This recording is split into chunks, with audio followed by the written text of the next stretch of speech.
कल्पना कीजिए, एक अनंत महासागर जहां समय थम गया है और उसके बीच एक विशाल शेषनाग की शैया पर स्वयं सृष्टि के पालनहार भगवान विष्णु नींद में नहीं बल्कि योग निद्रा में है।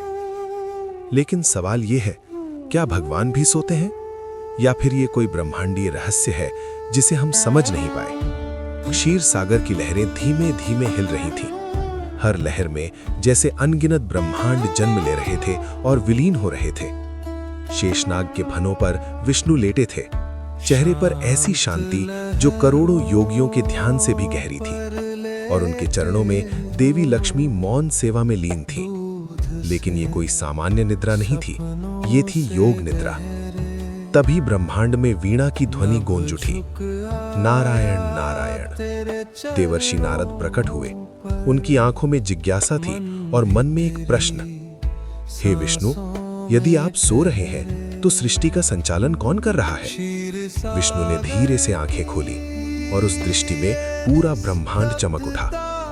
नारद, जिसे तुम नींद कहते हो वो केवल शरीर की अवस्था है, पर योग निद्रा वो अवस्था है जहां मैं सृष्टि के भीतर भी हूं और उससे बाहर भी। अचानक क्षीर सागर में हलचल हुई। समुद्र से एक दिव्य प्रकाश उठा, जैसे पूरी सृष्टि एक स्वप्न बनकर घूम रही हो। विष्णु बोले, ये माया है नारद, यही वो शक्ति है जिससे ब्रह्मांड चलता है और फिर भी स्थिर लगता है। नारद ने पूछा, तो क्या ये संसार एक स्वप्न है। विष्णु मुस्कुराए, स्वप्न भी सत्य हो सकता है यदि उसमें धर्म हो, और सत्य भी भ्रम बन सकता है यदि उसमें अहंकार हो। नारद की वीणा अपने आप बजने लगी। पूरा क्षीर सागर उस दिव्य ध्वनि में डूब गया और उन्हें समझ आया कि योग निद्रा का अर्थ नींद नहीं बल्कि पूर्ण चेतना में ब्रह्मांड को देखना है। विष्णु फिर से मौन हो गए। समुद्र शांत हो गया, लेकिन उस शांति में एक गूढ़ संदेश रह गया।